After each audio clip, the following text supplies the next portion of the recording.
Guys, JC Smith here. Today we're working on an International. It's got a little bit of a problem with the rear axle. I don't know if you can see this for the mud flap.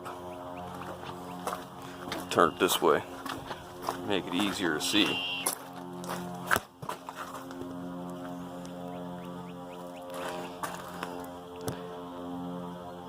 See if you can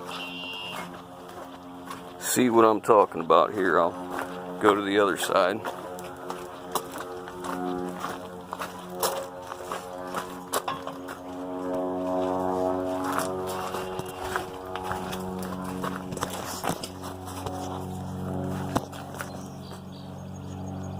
Can you pick it out?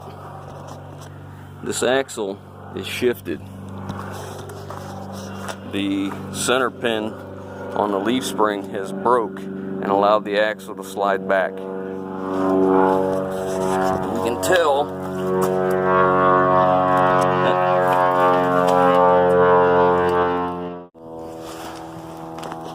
Alright, so this is what I was trying to show you before we got interrupted by the plane. You can see where this was. That's where this was. It's shifted back. And the only thing that holds this axle from moving is there's a bolt that goes through the whole stack with a round pin at the bottom, and that pin sits down in this perch. You see the top of the bolt right here, and that's what stops it from doing this. Now you can see the U-bolts are leaning back. They're supposed to be like this, but they're leaned back. Now what that does when that breaks, these slide back, but also they have a tendency to bend these also. So where the U-bolt would come down and supposed to be straight, when it shifts like this, the bottom of the nut stays straight up and down, and it bends right here. So we're gonna have to take all this loose, put jacks under them, under both sides, and drop the axle down, cut the pin. Before we cut it, we need to put a big C-clamp on either side, or U-bolts or something to hold the stack together so it doesn't move. We'll drop this down, take that cap off, drive that out, and then replace the pin and replace some U-bolts. So let's get at it. We took this tire off and it was flat, so we stuck some air in it, and then we take a water bottle, put some soap in it, put a hole in the very end of it, and then just kind of squirt around the edge here, around the bead, and then hit the valve stem right there, and lo and behold, you can see that there. See how it's foaming right here? The valve stem's leaking, so we're going to tighten that up. See if here. See if we can get it to stop leaking. A lot of times they'll just break off because they've been painted or what have you. A lot of times you got to break the tire down and replace it. Stick another water in there. It's still bubbling. Can you see it? I can see it. I'm not sure if the camera can see it. Yeah, so we're going to get something, grab a hold of the stem. Grab me a pair of vice grips, small ones. So we'll try and grab a hold of the stem itself, like right here, and tighten that up. If not, we'll break the bead on the tire on this side, knock it loose, and then go ahead and change that out.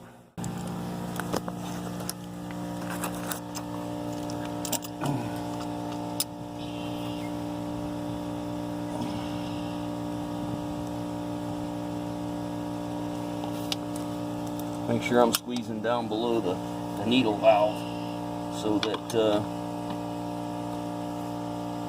it can still come out. Another thing you don't want to do is put your head above this, because if you break it off, it's going to shoot off at you. You need to be off to the side. Thing sure is loose. Don't get too greedy when you're trying to tighten it up. Just get enough on it, do what you gotta do. Now we'll air it up some more and see what we got. So we'll bring it back.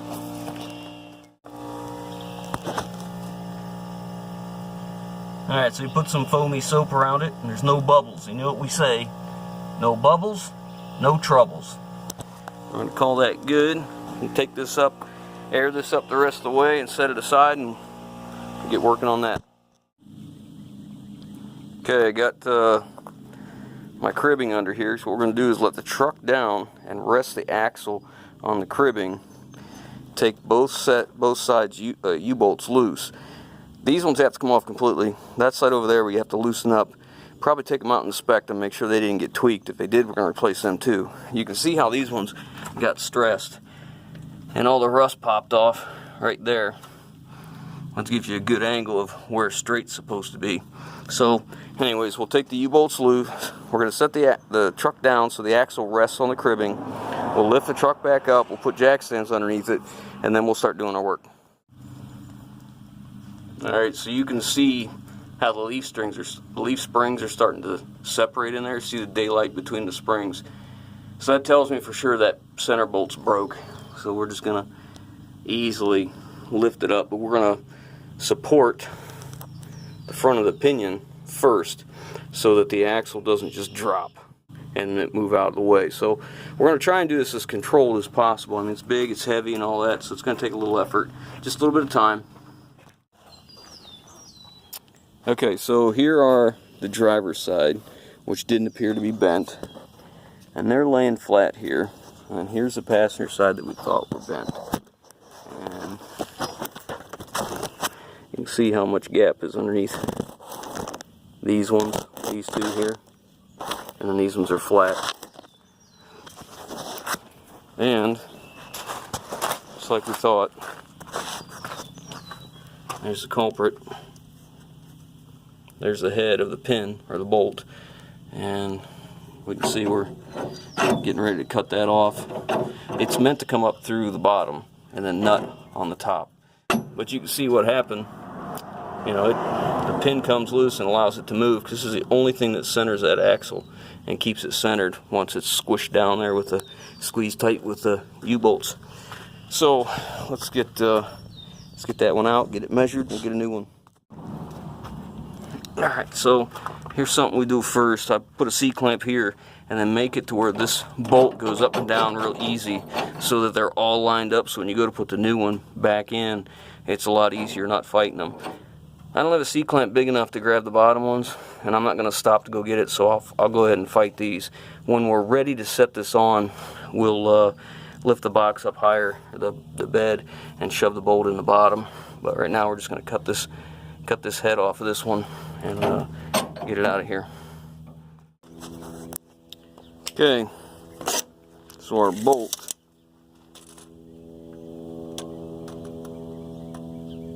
looks like it says overall length was 7 inches, and it's a 1/2 inch bolt. Hard for you guys to see that, but what I'll do is I'll take this with me and these with me and go up to the spring shop and get new ones, and hopefully we can get it back together pretty quick. Worked out pretty well. I didn't see any other problems, so that's what we're going to go with. Now, the purpose of putting this hub on the axle like this is so that when we go to put it in place, this axle has to slide forward. So if I got 2 boards here, I can slide it forward real easy and get it where it needs to go. And the same thing on the other side, I can slide it, it'll move on its own, and I don't have to take everything loose. And I don't have to worry about holding that weight, like putting a jack under it and rolling it. This way I can just put a ratchet strap around the hub, run it up forward, somewhere on the box, the frame, the cab, anything, or something solid, and then I can ratchet it and just pull it forward in small increments and get it right where I need it.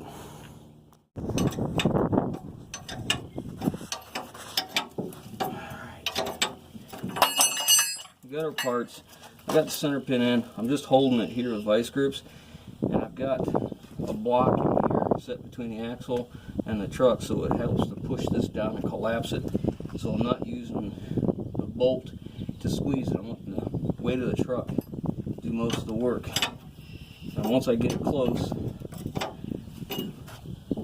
see, that's starting to get a little loose, so now we'll let the truck down just a little bit. Alright, you can see there's no gap in between the springs anymore, and I've got them all in line. So now we're ready to take this out, and that'll show you just how far back that axle had slid.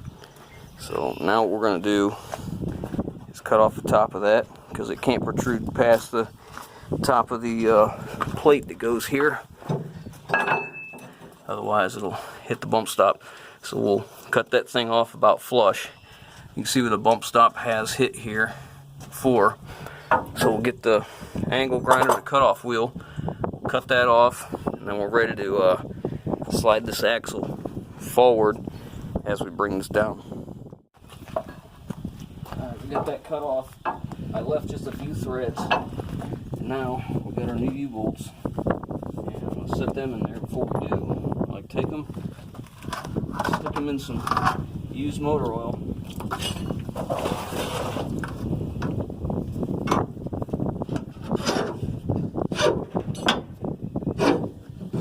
That way the threads are lubricated while we go and tighten them up. And we are going to get them tight.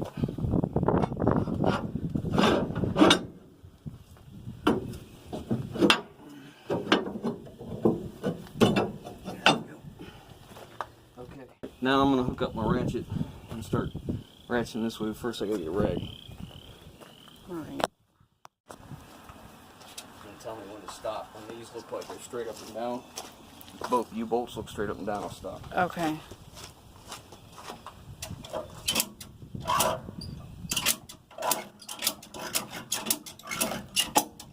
Okay, wait. You check it. We're close. Alright, let's let her down. This side's all back together. Lug nuts are on, tires are on. And now, got this side. Got it all finished up, everything's tightened up. Now we're ready to stick these wheels back on. Okay, there it is. Now you can see the nice straight line at the mud flap, how it's even all the way down. Check the other side. And there's no doubt we found the problem, but just like to verify that it's fixed. Then we'll test drive it and make sure. But as you can see, it's the same. There we go. So, there we go. Now it's all done up. Pretty simple. Probably, what do you think we got invested in this? 4 hours? 3 hours? 4 hours? Probably 3. 3? Okay. And that's it. All finished up. So, we're going to leave you with that. If you guys like what we're doing, give us a thumbs up. If you haven't already, hit that subscribe button and we will catch you on the next one.